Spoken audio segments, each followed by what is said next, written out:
You're listening to the Electronic Media Collective Podcast Network. Yeah, it's a mouthful. For more great shows like the one you're about to enjoy, visit electronicmediacollective.com. And now, our feature presentation. This is Randy. In the future, nothing will have buttons, ever, including your doorknobs. You'll have to swipe right to enter your house. This is Jesse. In the future, whenever Marvel brings back a character that was formerly dead, they'll automatically get an Infinity Stone. This is Melanie, and in the future, your love bots will come with critical downloads so you can have real, meaningful conversations.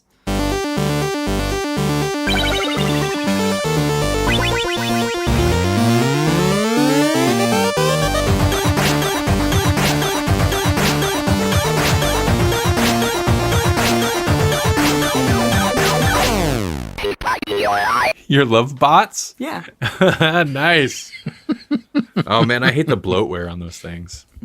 Love bot, bloatware, useless. Yeah. Oh man, Takes up all your love bot hard disk space. I mean, come on. Come on. Do I really want an NFL app on my love bot? That's not for me. No. Well, I No. might, but no. Welcome to the Grawlix podcast, episode number 57. Yes, for sure. I like that. How that was like in stereo. Yes. This episode, we're going to talk about Constantine. Specifically, we're going to talk about Hellblazer, John Constantine. This will be part one. Of a two-part.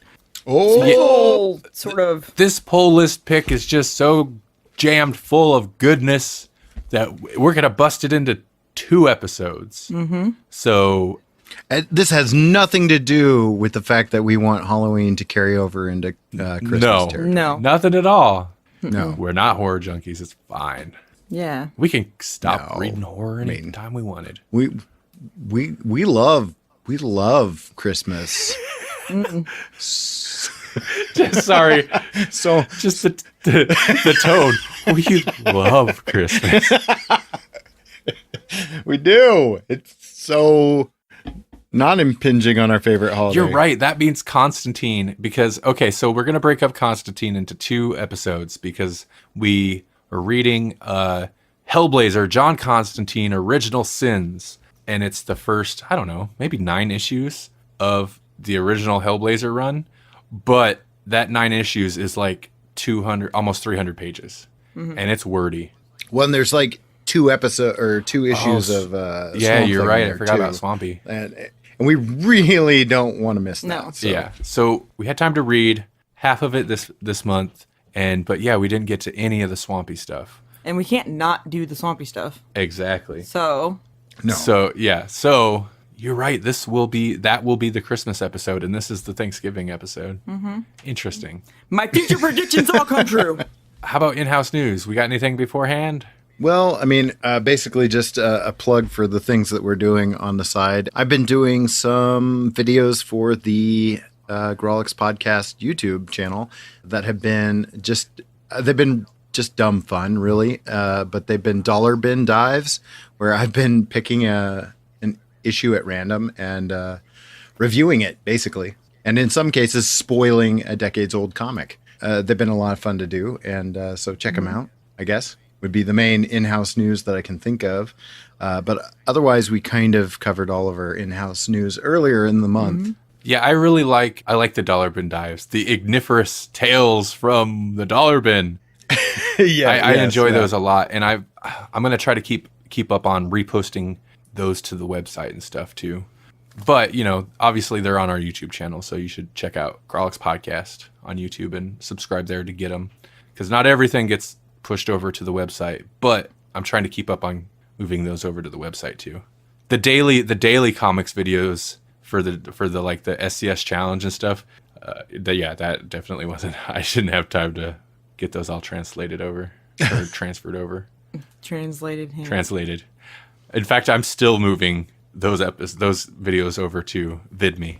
Which it's good to like do them a little bit at a time, because otherwise when you start like pushing them out on, I mean, I think it's like an automatic thing.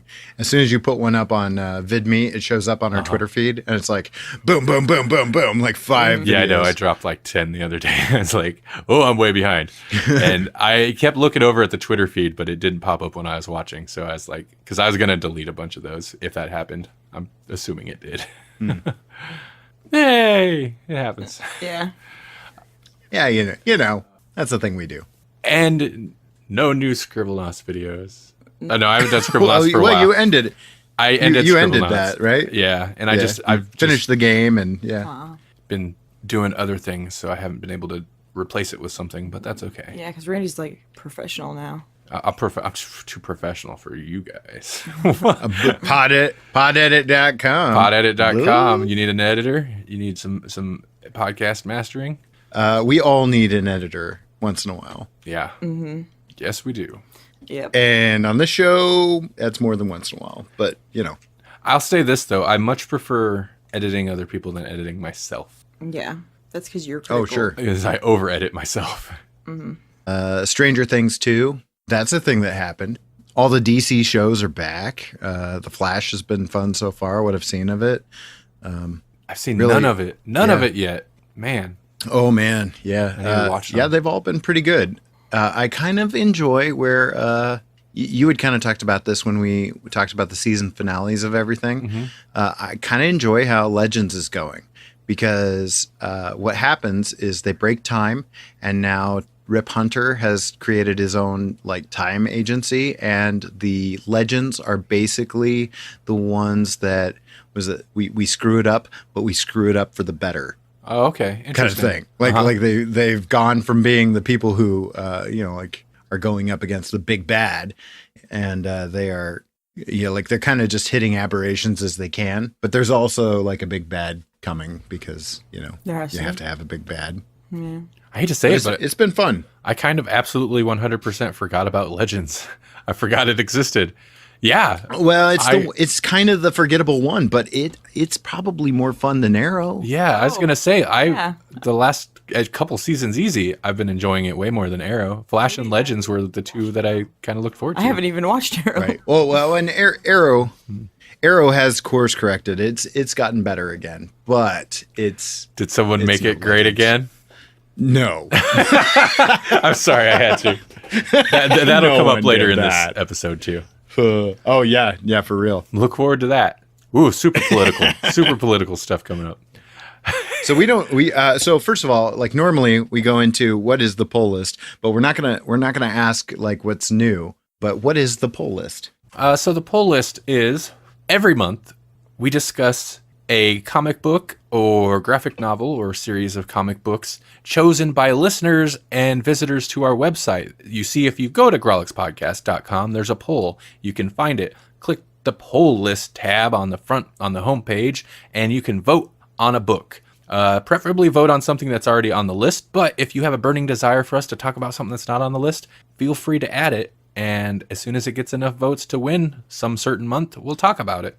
That's the poll list. And it's kind of appropriate that we are not pulling something new from the poll list this month because there is a 4-way, almost 5-way tie. Are you serious? So I'm serious. So if like we're going to be hitting the second part of Hellblazer for next month, but please help us break this tie so we don't have to. So we can start the new year Figure out off a type. with something winning. Listen, they don't make. Yes. They don't make winning. Thank you. Sorry, I was slow on the uptake on that. But where my mind went though was Charlie Sheen for some winning. Okay. Oh yeah. They don't make 4-sided quarters. I don't know how to break that tie. So listeners, we need you to break that tie for us. Please. Yeah. There's some great stuff on here too. It's Owl Girls. It's the Infinity Gauntlet from Marvel Comics, Daredevil, Born Again, and then Paper Girls, which I believe is a Brian K. Vaughan book. Which I have a little bit of beef here. Thank you, first of all, for adding Paper Girls. But if you're going to add things that I've purchased on Humble Bundle, could you do ones that I have the full run of instead of just one issue? Oh, really? Come on, listeners, help a brother out. Yeah, I have Paper Girls issue 1, not volume 1. So, does it specify volume 1? It does. It's straight up like in all caps. You're not getting away even. with no issue deal. No, it's Paper Girls, all caps, volume 1, and then it even is TPB, trade paperback. Nice. I don't think killing me. I don't think we've ever actually done a single issue for a pull list, but yeah. No, it's general. It is like graphic novels. We have done single issue reviews, but not for the pull list. I don't think. So that's fair, but you got to know what Jesse has. No, I'm kidding. Come on, I'm kidding. I feel like I have almost everything, but come on. So far, we've been able to acquire everything, and there's been a couple things. Everything that's come up on the pull list that has won. I'm kind of worried about Owl Girls, but I mean, I guess with the internet, you can find anything to buy. Like it's not like it's on Comixology, so I mean, like It's not impossible. Yeah, there are some that have been tricky in the past, but yeah, it'll be easier to find than the Wonder Dog. Which actually was free. Which is so funny because it's available for free, but we had the hardest time finding it. Yeah.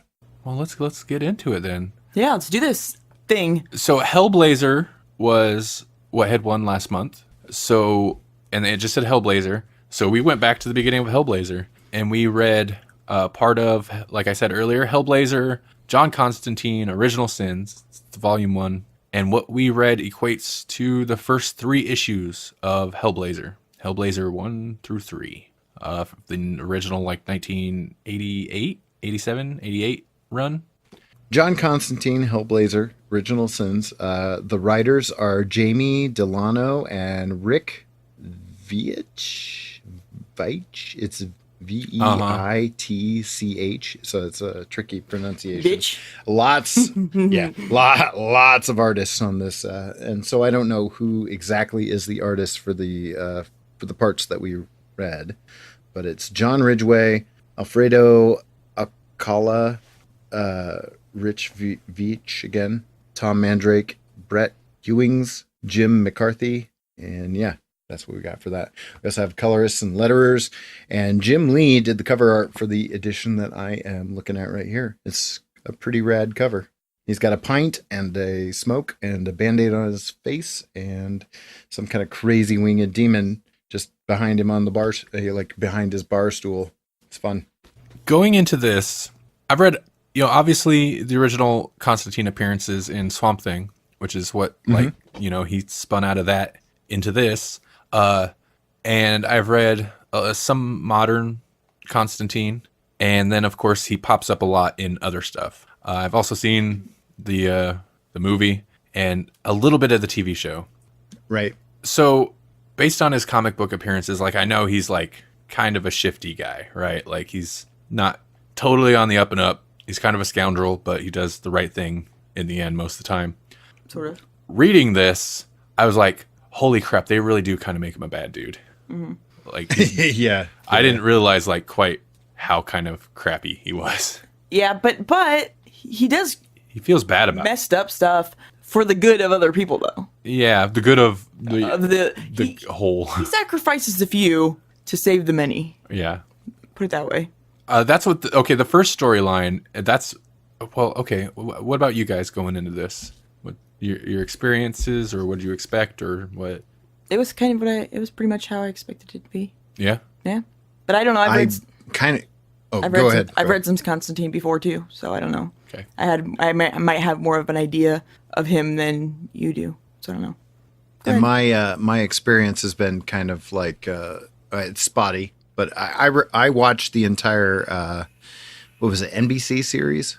So I watched the television series, I watched the movies, and so I had that, and then also obviously what we read for this show, and then just where he'd pop up here and there, usually when Swamp Thing is involved, Brightest Day, Darkest Night, that whole thing with Green Lantern, Constantine, and Swamp Thing both pop up towards the end of that, and so there was a little bit of Constantine in that. But other than that, I hadn't read the core book. I'd never really read anything where he was the title character. Kind of interesting. This was originally released still under the DC imprint before being moved over to Vertigo. I think maybe it's a case of they hadn't like really launched Vertigo yet, because Vertigo's just a part of DC, but it's where they originally put their sophisticated suspense, their darker, more adult books over on Vertigo. Mm-hmm. Well, I mean, I think I knew Constantine, like, I think I knew his nature by reputation in the books. You know what I mean?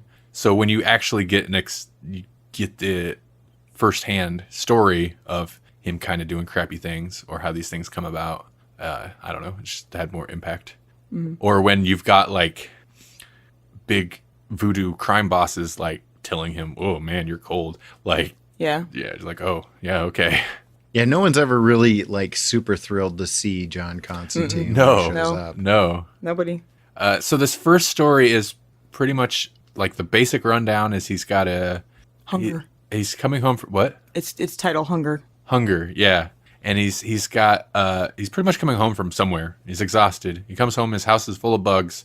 There's some friend of his who's a junkie, like camped out there. Apparently he was a friend, like a childhood friend, like so he's been friends with this guy his whole life. But he's all junctified, and he's basically responsible for unleashing this demon that causes people to consume. It consumes them while they're driven to consume the things they desire until they die. And that's kind of the basic setup for the whole first storyline.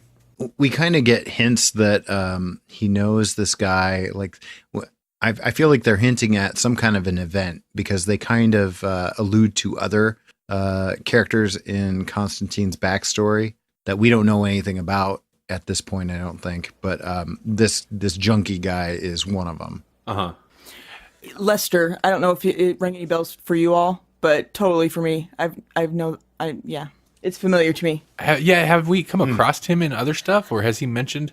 Because one thing I enjoyed reading this is it definitely feels like a spinoff from Swamp Thing, because you get to see Constantine dealing with his friends that were killed in Swamp Thing. Mm-hmm. The lady in the loft that I can't remember the name, but that weird like backwards head guy came out of her painting. Yeah. Mm-hmm. Like, oh, that's what he was referencing. That's right. Okay. I wasn't sure if those were the same characters. Yeah. But he starts seeing flashbacks of them. Mm-hmm. Yeah, it's and the nun, I can't remember her name. Anne Marie. Yeah. They all popped up in Swamp Thing and were helping him. It must have been during the big DC event, crossover event. It was. And yeah, they like all died. And so he's dealing with that in this book. So that was kind of fun because I was like, as soon as he went to this loft, he kept talking about an Anne or something. And as soon as he went to this loft, I was like, wait, I know what this is. And I did look it up to make sure, because he mentioned the demon and it's the backwards head guy. I looked it up to make sure it was the same one. I was like, oh yeah, this is totally him dealing with like the personal fallout from the Swamp Thing stuff. So that was fun, having known, having read the Swamp Thing stuff a couple times. Yeah. Oh, so that's what Emma is from? Emma, that's it. That's her name, not Anne. Yeah. No, yeah. Emma was the chick, but the nun's name, I think. Was it? Okay. Oh, okay. Yeah, it was Anna Marie or something like that. Yeah, okay. So then is this Lester guy, he was connected to whatever they were connected to? I don't know for sure, but it does seem familiar, but yeah. Yeah. I'll look it up, maybe. So maybe that's what he's getting back to, or get back from in this. Mm-hmm. Maybe it picks it's kind up of the Swamp Thing stuff. Yeah. Throughout this whole story, he's exhausted. Like, I think he sleeps once, and this takes place over like several days. So he's just more and more kind of beat down. And it's interesting, and we could probably maybe use this as a segue into some of the narration stuff that we had hinted at in earlier episodes. It's interesting getting more insight into him, because he plays it. Constantine always plays it like so cool, even though like he's not, he's not vulnerable or anything, but he always plays it so cool. And it's interesting getting the narrative insight, because you still get flavors of like his attitude. Like he's too cool for school, right? Like he's a cool guy, but you get some of the insight to his vulnerabilities and even clumsiness. Like that comes up later where he just falls down some stairs, and it's like, what does that have to do with anything? But right. Yeah. So it's interesting getting that extra insight into him as like the main character versus this like kind of cool guy that shows up on the side. Gary Lester. He was the guy that always drove people around because nobody drove. That's who he was. And did he show up in other stuff doing that? He always drove him around. Oh, okay. Really? Yeah. That's funny. Okay. So before Chaz even, huh? But what I wanted to talk about with the narration, Yeah. this is wordy. This is a wordy book, which is 100% the reason I think we're doing half now and half next month. Yeah. And like I had alluded to earlier, I like it. I like the narration.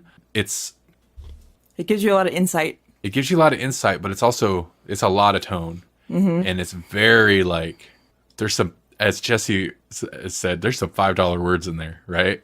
Oh man, big time. Yeah. This is like Dr. Doom level narration sometimes. And I'm glad it's there. It gives the book a feel, but it's not the kind of it's not essential stuff. Like it's stuff that doesn't, some of it, there's a good chunk of it that doesn't necessarily have to be there. It doesn't necessarily push forward plot. And it just gives insight to Constantine, but it makes it so you can read it without hating him. Yeah, kind of. Yeah, that's true. That's true. Yeah. But it's not overly wordy, but it's almost on the edge of like, I don't know. The writing is enjoyable and that works for it. If the writing wasn't as kind of interesting, it would be overly wordy to me. And I'd be like, this is not necessary, but it doesn't feel like it pushes into that territory. There were some great lines though. Occasionally I would like take a picture and send it to Jesse. Be like, look at this. Look at this. Was it like in the first couple pages where he's just like hitting the streets and it's describing the streets? I think it's like, God, it might be the third page or something. Like right after we see the hunger kind of do its thing. The very first page where we see Constantine, you sent me a screenshot and circled, the thin Sunday afternoon drizzle greases the tired streets. Yeah, and I was like, wow. That sets a scene. And there's some adjective there. Yeah. I liked it. Yeah, well, yeah. And especially these first couple issues really, I feel like it really ties into almost both the writing style and the art style of what was happening with Alan Moore's Swamp Thing run. I mean, like it shifts the art style and writing. Well, maybe not the writing so much, but the art style shifts a lot. But this first issue really does feel like it could pick up right from Swamp Thing. Yeah, it's interesting because just reading through these first two stories, and mind you, these first two stories is 80 pages of stuff. Right. Yeah, I got the impression too, that it was not aping Alan Moore's Swamp Thing style, but definitely like trying to stay in that vein, trying to have that tone. But also though, it still has its own humor to it, its own sense of humor. It's almost satirical. It definitely gets, not that Alan Moore's stuff doesn't, but it definitely gets political. There's some commentary. Oh yeah. And it kind of seems like it hits much that more in the setting. Yeah. You know, like because everything that happened in Swamp Thing was in the States, but this is all happening in the UK. Mm-hmm.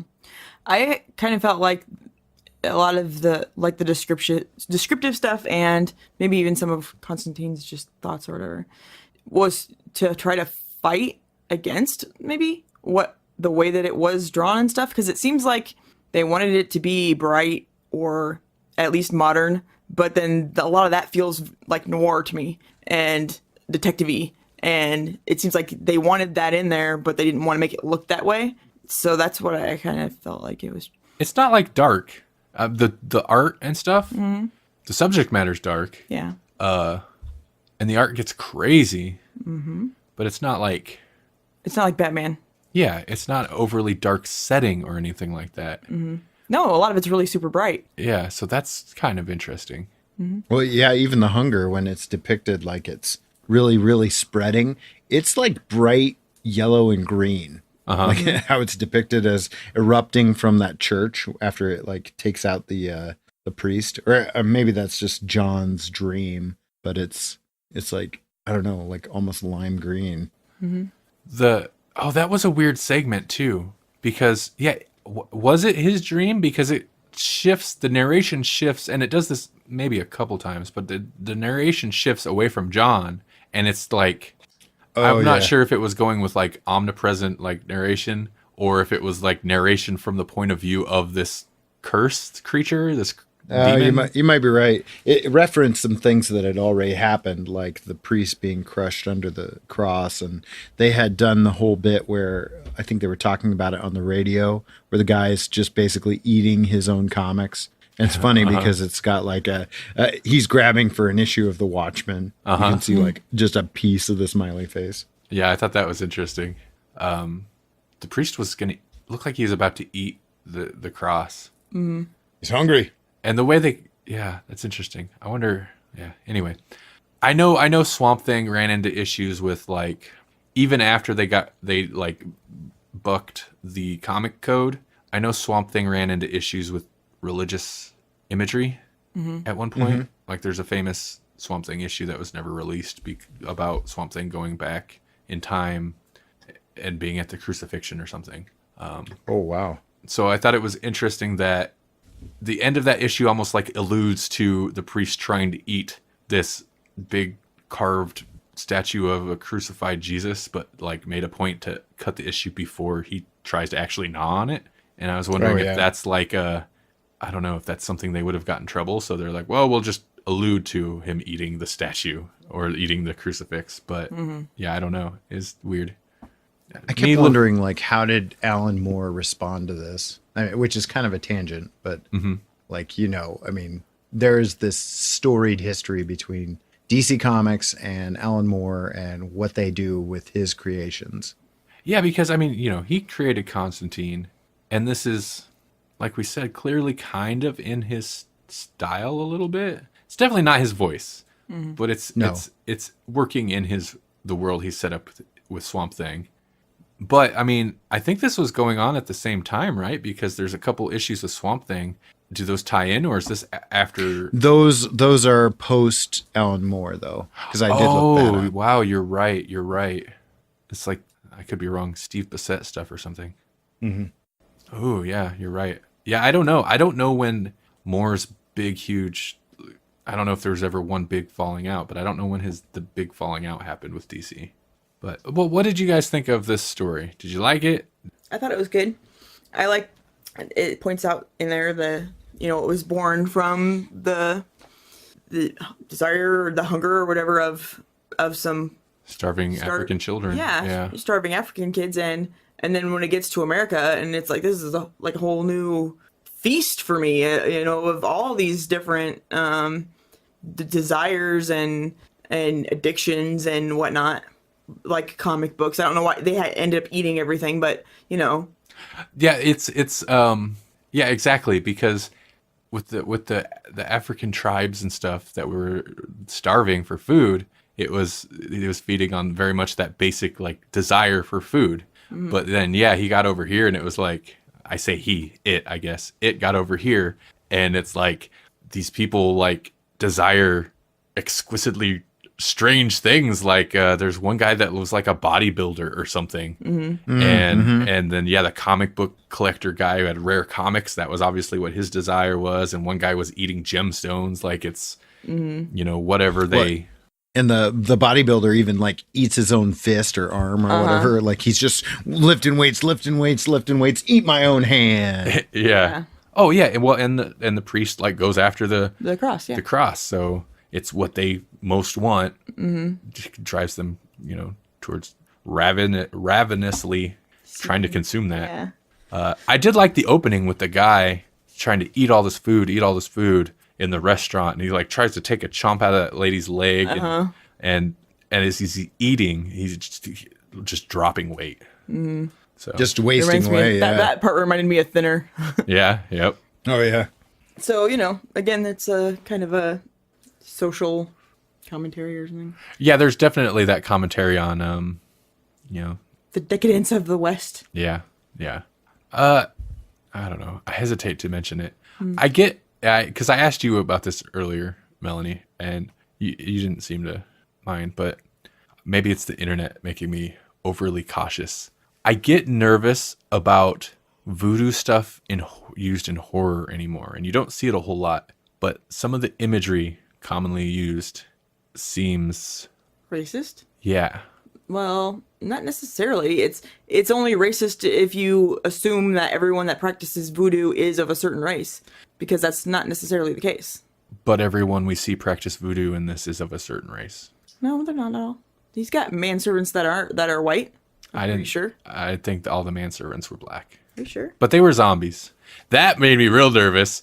But they were zombies. They were dead people. I thought there was. Although they looked very much alive. Or maybe that was from another story. I don't know. I mean, I can cut all this if need be. Is there like a... Well, I think you're onto something. I mean, like... Is there consensus there needs to this? To be... I think there needs to be like... it is a trope, it's it's going to be a really wild left turn. The same thing happens in Greatest American Hero. They have a whole episode about voodoo, and it's the same thing. It's like it's the same kind of character that is kind of bringing the scare of voodoo into the story. It's the same kind of image of a guy in a top hat. Yeah. Now I believe that this character is a pretty big deal just in general. He even makes an appearance in the Constantine movie, I believe. He does. But he's got more of like a neutral role. Like he's kind of the in between light and dark, if I'm not mistaken. Like everybody's welcome here kind of thing. Mm-hmm. I think that's just because whereas here, right? Yeah. I mean, if you own a club, you're a cool guy. You don't want nothing going on there. So even if he isn't necessarily a good guy, he's going to make it so that there's no fighting here, regardless. And that, like that seems like a twist that they added to the movie where they made him more neutral. Mm-hmm. In this, he does seem a little bit more. Oh yeah. Negative, like he's there's some shady crime stuff boss going on there. Yeah, for sure. Quote unquote zombies beating each other to death with bats in an arena downstairs. I liked his character. I thought his character seemed fine. And creepy too. I mean, like legit creepy, and he's a guy you don't want to mess with, And it's kind of what I like about... that's one thing I do kind of like about this as a Constantine book, is that there are no heroes anywhere in this. Mm-mm. Like, Constantine's not a hero. He's doing a good thing, but he needs to recruit the help of this, like, kind of horrible crime boss, because he knows the crime boss isn't going to want this bad demon stuff going down. It's going to hurt his business. Mm-hmm. And those are the people that resolve the issue, is Constantine and this crime boss. Mm-hmm. So I kind of like that. He was much more the same character in the TV series, and same thing. He's one of the more interesting characters in that TV series because he's played pretty much the way he is in this comic, where he's talking to the skull, and I mean, he's just creepy. Mm-hmm. I think my concern about my issue of racial sensitivity in this is more about some of the imagery, because there's the way some of the characters are drawn, especially like when he goes to Africa, reminds me of like the old pulp comics where it's like scary head shrinkers and voodoo and this and that. And it's like some of that artwork was not in this, but in that, like some of that imagery in that artwork is very much kind of racist caricatures. I can't say that one. And I don't know, some of the imagery in here kind of struck me like that, but it never really dove super heavy into it. Mm-hmm. So I didn't know if that was a thing. I think the tough part is that, like, if you look at the character as a whole, he's not always done up like that. Like when we first meet him, he's just like in a blue, I don't know, Italian suit kind of thing, just hanging out in his penthouse apartment, talking to a skull. But, I mean, like he's a pretty schwanky guy. And then later on, when he's ready to do kind of the ritualistic side of things, then we see him in more of that, like what we're used to, the almost a trope kind of garb. So I don't know if that's more ceremonial. So he had this like, it's like kind of tribal type stuff on, like but still like with a skirt and like a grass skirt, but still with like a business suit jacket on. And I was like, what is that? Like his costume? Yeah.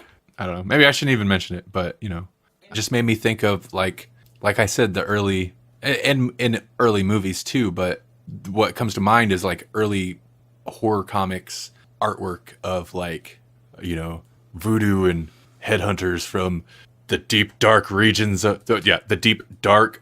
Africa, and like just used as this like horror imagery. And it's like, those are just Africans, man. Mm-hmm. And I know a lot of that stuff does not come across well now. Mm-hmm. And some of the artwork in this kind of just reminded me of that style of that genre of horror. Mm-hmm.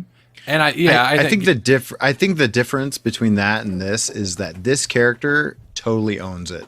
Like he's the kingpin of this, you know? Mm-hmm. Whereas in that, it's just like, okay, this is what's this is what happens in the weird places.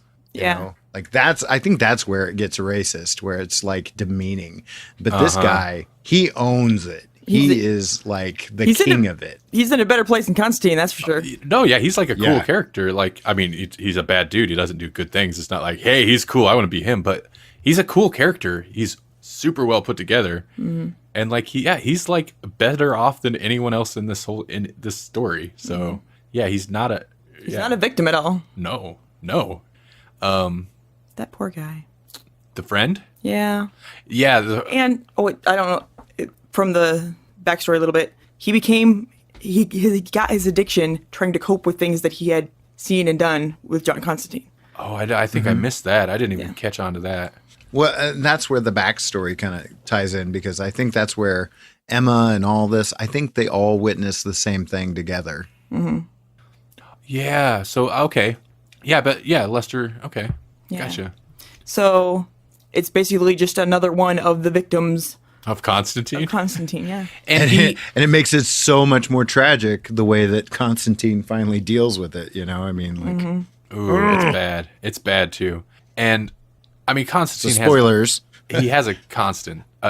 It literally haunts him. Yeah. These people that have died helping him out, or he's been directly responsible for them dying. I enjoyed this first story, and getting into the second story was almost a little bit of a jolt, because it's not very different, but it's got a very different tone, because the first story is kind of heavy. Mm-hmm. The second story is super political and satirical. And quicker, you know, like way quicker. I don't know. I mean, that's the thing. Reading this as a trade, it's hard to tell like how many issues each story actually takes. But I could see this take. I mean, this obviously took at least 2 issues, whereas this last story, you know, that we're going to talk about, maybe was contained in a single issue. Mm-hmm. It was. It seemed like it was. The first story was 2 issues. This one was 1 issue. Like I said, you got bang for your buck, or $1.25 or 50 cents, whatever it was at that point in time, because I had read a big chunk of this. Well, not a big chunk, obviously, but I had read a chunk, and I was like, well, maybe I should look up, see how many issues it was. We can break up the book into different episodes. And I was like, that's got to be though, like 6 issues. I read 3 issues, and I was like, oh no. Mm-hmm. But so you know, you're looking at it's 94 pages. Yeah. Wow. Yeah, it's a pretty good chunk of comic book per issue. You know. Yeah, because I think we've read what do you call them? Like book ones that were shorter than what we've read for this for sure. First third or whatever. Mm-hmm. Well, the moral of the first storyline is don't be friends with John Constantine. Don't be a story with John Constantine. He'll feel bad about it, but ultimately he will screw you over. He'll I mean, he's doing it. He does do it for the good of humanity, but don't let humanity get in trouble, or you're a sacrifice he's willing to make. Exactly, and he'll lie to you right up to the last moment about it, which is a good story. It's a good story, I think, to establish his character. Mm-hmm. Like that's the first storyline of the first Constantine solo book. And in defense a little bit of Constantine, there wouldn't have been an issue if he would have left the original vessel alone. He's the one who got it out of that kid. Yeah, I mean, the junkie guy didn't have to do that. He could have just like went and found some more heroin or whatever, instead of being like, all right, well, I'll get my kicks off of this thing, which will ultimately kill this kid and a bunch of people. Mm-hmm. Yeah. I mean, you can't not put some of the blame on the guy, on Lester. But but of course, he joins the throng of people that are going to haunt John Constantine. But he's like, Sodom, they're only bloody ghosts. Who needs them? Yep. And the second storyline is all about Election Day in late 1980s. And yuppies. UK and yuppies and the financial. It's basically how the conservatives and financial markets are destroying the country and trotting on everyday people. And demons. Because they're all demons, the financial people. Well, not all the of them. Conservatives, They've just sold their souls to demons. Yeah. Come on. Or they're very literally demons. Yeah. Yeah. Some One of or them. the other. A couple of them. Yeah, like a whole club of them. There were parts of this one where I was like, oh, this is so over the top. I don't know if I really like it. I do. The worst part though is not, it's like, it's so over the top, but it's so poignant. It's so like, holy crap, drawing on what's happening right now. Oh, yeah. You had got to it before I did, Jesse, and you sent me a picture of the comment about, this is Margaret Thatcher, right? What was it? Yeah, it was, Margaret Thatcher's speech about basically making Britain great again. What was it? Making Britain great again? I mean, yeah. And I was just like, wow, not only has nothing changed, it's only gone further down that path. Yeah. We have to help the job makers so that they can job creators. Help the rest of the community. Oh my God, yeah. Oh yeah. With our guidance, Britain will be great again, a nation of growth and opportunity, a symbol of strength. Yeah. It's so crazy. Yeah. Private enterprise to flourish, to create wealth, so that we can afford to take care of the sick and disadvantaged. Right. Instead of taking care of the sick and disadvantaged so they can work and help make the country great. It was, oh man.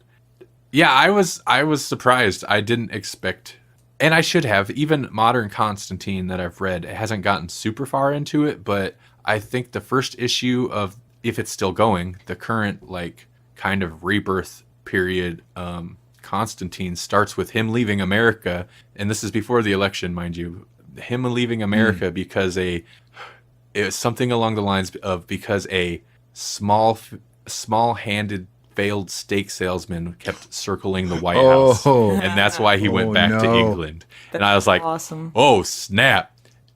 But then going back and reading this, like, it makes sense. Like, yeah, okay, so that political commentary is a part of, like, it's Constantine, like, kind of since standard. issue 3. Yeah, so that was interesting. The writer, I think he even said straight up he was living there. He lived there at this point in time, and he was disgusted with it. He just wanted to write some stories about, if this situation, this is messed up. Yeah. And so, like, he didn't hide it at all. He's like, yeah, there's a political commentary. Duh. Like, that's what I want to do. So, well, good on him, because it's relevant even today. That sounded like a very British comment. Good on him. Good on you. Good on you, mate. Yeah. You get. So sorry. Oh boy.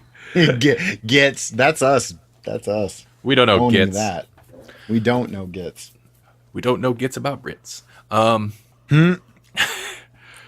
Yeah, I don't know what to say about the storyline. I guess they're just comment on it itself. There's some parts where there's a couple scenes where it goes, especially the one scene where it goes to the demon yuppie, into the demon yuppie's house. Like, we get a scene of them, and the narration is actually kind of from like their point of view. Mm-hmm.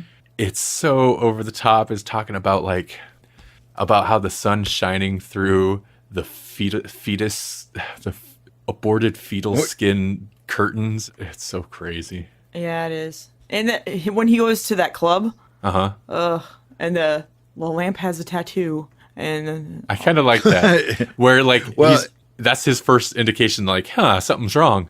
Like, I noticed the lampshade has a tattoo. Yeah. When you mentioned earlier, like, he falls down the stairs, and why would he do that? But yeah, I don't. Like, it's interesting because it makes him kind of bumbling. Even him, like, trying to sneak up on the on the house, like he's checking it out and he's like, whatever, but he's just not very stealthy at all. I guess maybe the stair thing's a step because maybe that's like he's kind of bumbling, and also like that was his first clue that he should have picked up on and he didn't, and is because he complained, he's like, hey, you get some, it's pitch black in here or whatever, you get some light in here, and the guy says, well, most of our patrons prefer that or something like that, but or it's black as hell in here. Yeah, but it's interesting. He's not. He messes up a lot several times in the first story, and I want to say this one. He kind of just like barges into a situation that he's not prepared for at all. I think that's part of his character. I guess so. I hadn't realized it really. He does. He just barges into these situations and then kind of deals. Well, but I think that's in his line of work-ish. That's kind of how it goes. You don't really know what you're dealing with at first until you can get a good look at it. And then you're like, oh, okay, well, I'm not strong enough to handle this by myself. I need to get the heck out of here. And, recruit some people that hopefully don't die. Like a certain swamp god. Yeah. Even Swampy he shows up and causes trouble for sometimes. Most times. But, I mean, in Swamp Thing, it's to his benefit. But even in the Charles Soule 2000, Charles Soule New 52 run, Constantine kind of shows up and jacks Swamp Thing up a bit, and I don't remember to what end, but it's like, dude, you're just making it harder. What are you doing? He's just being Constantine. Was he the one who gave somebody some seeds? Yeah, that's what it was. It had to do with the cedar or whatever they called him, which was the other guy who was tried to challenge. Yeah, he was Woodrow-like in some kind of. Yeah. Floronic even. Yeah. He was some type of Floronic type man. Oh, weird. That's not what we're talking about. We're talking about Constantine. Poor Constantine. He's like, even when you're talking about my book, you're still talking about Swamp Thing. Come on. And I know Swamp Thing shows up in this at some point, but we didn't get there. But we will next month. So we will. Yeah, we don't have to belabor the whole thing. I enjoyed this. I'm looking forward to reading more. Actually, I'm definitely going to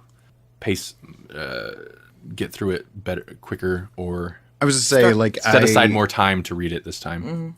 I feel like we read more back when we were doing swamp studies, but like we knew what we were getting ourselves into.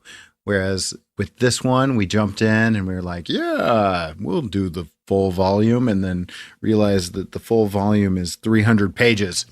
Well, I mean, it's kind of like, there's precedent for us having to break up a pull list because we did it with Marvel's Bring On the Bad Guys, which was old school kind of wordy writing, and it took a lot to get through. But yeah, I think we've just gotten in the habit of like we've read a lot of modern, newer stuff, which like you can hold off on reading a trade till like the week or a couple days before it's time to record, or right before, or in some cases the day of, and be able to blow through it fine, and it's fresh in your mind. Yeah, with this, no, you got to start. You got to do it. Yeah, I will. Advance. I will. Oh, I'm not telling. I'm telling me too. At least some of it. I was telling a hypothetical you. Whatever. Yeah. But and it's interesting because like we've got Stranger Things 2, and by the time this episode airs, most everyone will probably already be done with it. In fact, as I say this, people are probably already done with it. Like they've probably finished the series. So we'll be able to talk about it without spoilers? Well, hopefully we won't get anything spoiled, but like with this, you gotta digest it. It was not intended to be binged like Stranger Things. I see what you're saying. Yeah, but like Stranger Things or even, this was, you got a month, and then I'm gonna think about this for a month, and then I got another episode or issue, and now I'm gonna think about this for a month. Like you could probably read this same issue over and over, and I think back in that day, I probably would have read the same issue over and over. Our recording schedule is kind of what dictates the fact that if we want to talk about something current, it's most likely going to be long after the pulse has died down online, like our Defenders conversation just last month, But I mean, even if it's hard to avoid unless you watch it right away, especially something like Stranger Things or like a whole season that drops at once. Mm-hmm. I don't have the time to sit down and binge a whole season within 2 days, let alone a few weeks. Spoilers for that happens quick. Or even if it's something like Game of Thrones, where if you're not watching it that night, like as it airs live, if you watch it on HBO now later, mm-hmm. you have to beware spoilers. Like, yeah, the spoilers hit online so quick, mm-hmm. and it kind of sucks. Yeah, I know. But I guess that's just the nature of it. But if you listen to a show that airs later and it's new to them when it's new to you, wouldn't that make you like that show? Well, I think, and aside from the fact, like, I mean, like a lot of times we're talking about comic books that have been out for decades, you know, at some point somebody's going to be recently reading this or have recently watched this and be like, I kind of want to hear somebody talk about that. And we're there. But more than anything, there's stuff we want to talk about. So yeah, I would like to be more fresh and current, but sometimes. But then again, there's stuff that I'm just not interested in. Like, I don't know, we never discuss Gotham because as far as I know, none of us are watching it. Or not enough of us are watching it. Yeah. No. And, you know, just because it's a new current thing doesn't necessarily mean we want to talk about it. I guess we could be shills. What's that?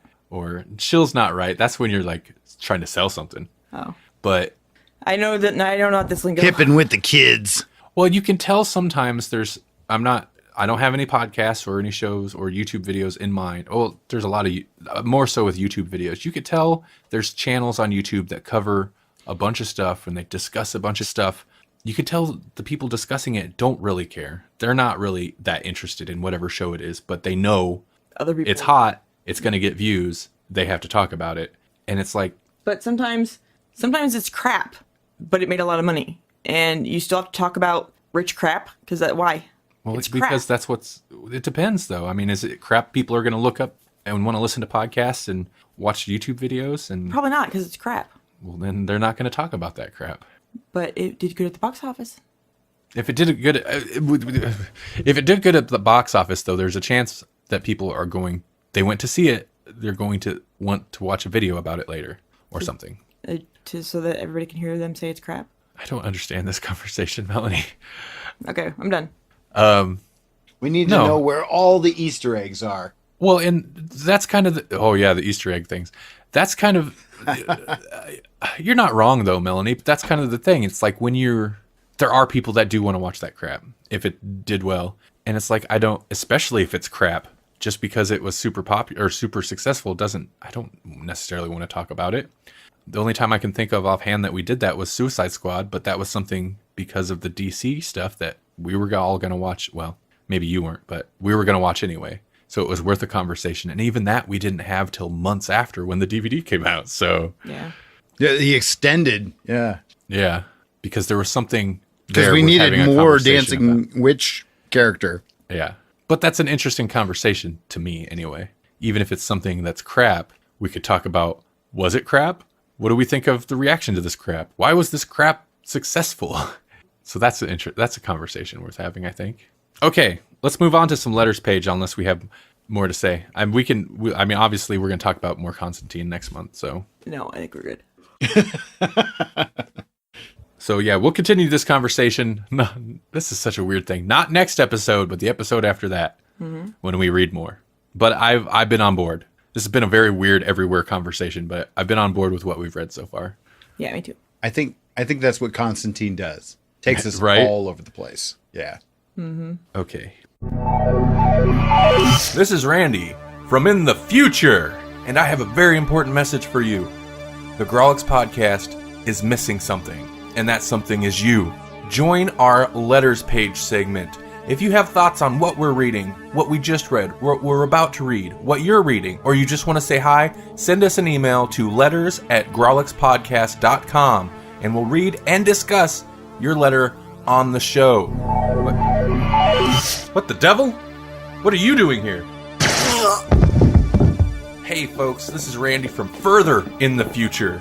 And what my former self neglected to mention is we also have a Google Voice line. You can call it, leave a message, and we will play that message on the next episode of the Grawlix podcast. Try to keep it under 2 minutes. Whatever you want to talk to us about it. Ideally, something related to the show. Dial 559-426-6427, or if this helps you remember, 559-4-COMICS. Type that into your phone, you'll be connected to our voicemail, leave us a message, and we will play it on the show. This is getting ridiculous. Get out of my way. This is Randy from even further in the future. And what these two knuckleheads neglected to mention is if you'd rather send us an MP3 recording of yourself to play on the show, you can hit that email. Again, that's letters at grawlixpodcast.com with an MP3 attachment, and we'll play it during the show. Just try to keep your language clean and keep it under 2 minutes. Also, hey Bonehead, did you just shoot our younger self? It's cool. Shouldn't we be doing the Marty McFly disappear from the picture act right now? No, it's fine. He was a time remnant. Oh, a time. That doesn't make sense. A time remnant doesn't make sense. At some point, older Randy has to travel back to talk to younger Randy. But if older Randy kills younger Randy never gets to become older Randy and travel back in time. It's time travel, not cloning. We're not cloning and sending ourselves back. We're just time traveling. You don't know that. We could be operating on primer rules. In that case, there can only be one. Letters page. Like last episode, this is something that I don't think was intended to be on our letters page, but you know what? It was a question. It was directed at us. It's going in the letters page. Okay. Sekra_XP on Twitter. Oh, Sekra. Okay. She asked us because I'm assuming because we talked about Constantine in episode before last. Yeah. She asked, sorry, Sekra, if you didn't intend for this to be on letters page, guess what? You're here again. So if y'all don't like, sorry, it said y'all. I had to say it. Mm-hmm. If y'all don't like Keanu Reeves as Constantine, what about Matt Ryan, who was the NBC Constantine, or now the CW? He's on both, yes. Right? Yeah. And he's going to be in season 2 animated. He dyes his hair. He does dye his hair. That bugs me. I mean, at least they try, but he's not blonde. No, you can tell. Yeah. That's my only criticism. Beef? Yeah. He's very obviously dyed his hair. Yeah, honestly, that's my main criticism too. And like I replied to her and I said, he's not quite as pretty as I envision a real life Constantine being, because not that like I find his comic book character like attractive, but he looks like a handsome guy, and just from how other characters talk about him sometimes, I get the impression that he's like a super handsome guy. And not that this, what's his name, Matt Reeves or whatever, isn't handsome, but he seems like he's more ruggedly handsome. Yeah, he's and not. Constantine would almost be feminine. Almost pretty boy handsome, right? Yeah. Like he's a good looking guy, but he's like kind of got soft features. Yeah. And Matt Reeves does not. He has like very Matt Ryan. Matt Ryan. That's his name. But he's got the cheekbones are like there. He's got the kind of rugged facial structure. Yeah. And yeah, his hair is not blonde. He's not a blonde, and he's not girly enough. Normally I wouldn't get all that like caught up on a adaptation of a character's hair color, but there's two things I know about Constantine. It's that he smokes cigarettes and he has blonde hair. Yeah. Yeah, both things that NBC got wrong. Yeah. Yep. I don't know who I would cast though. That's the other problem. Is like I think Matt Ryan does an okay job overall. But yeah, I don't know who I'd cast otherwise. I'd cast the guy that played Daenerys Targaryen's brother in Game of Thrones. Really? With the long hair, the almost yeah, okay, all right. I see what you're cooking. Okay. Yep. I think that NBC Constantine, or formerly NBC Constantine, I like his personality. Well, like his portrayal of personality, though, because the other guy might be more unlikable. Yeah, he seems. I guess maybe he seems kind of trustworthy, which is not necessarily what you need in Constantine. But at the same time, I could see him being shady and doing some shady stuff. Yeah. Well, I feel like what he was given, I feel like he's handcuffed with what they wanted him to do. I feel like he did a really good job considering that they didn't let him smoke or anything else. Like they were like, okay, we're going to let you do this in a sneaky way. Like, okay, you can allude to the fact that you were just smoking. Does he get to crush up a pack of cigarettes and throw it away all the time? Well, it seems like he just flicks a cigarette away, like he's been on a smoking break, but you don't actually see him smoking. At least that's kind of a thing where their television's weird standards and practices have them hand tied. At least they kind of try to go with that workaround. Right.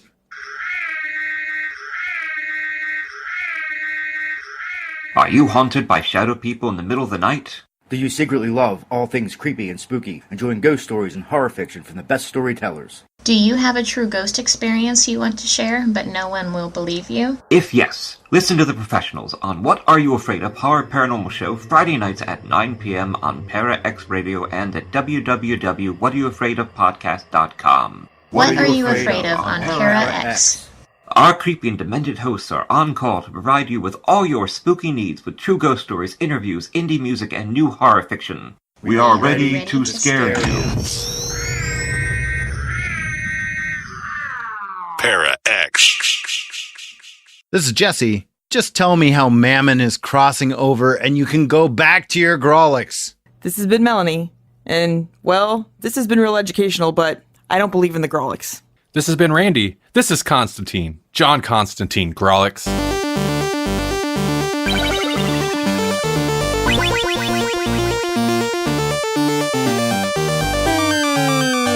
The Grawlix Podcast is a production of Electronic Media Collective and Vorpal Arrow Studios. For more Grawlix Podcast, visit grawlixpodcast.com, electronicmediacollective.com, or look us up on iTunes, Stitcher, Google Play, and anywhere else fine podcasts can be found. You can also give us a like on Facebook and follow us on Twitter. And if you want to support the show, check out patreon.com/GrawlixPodcast. Man, there's a whole footer widget that's not showing up. Come on, man. All right, hold on.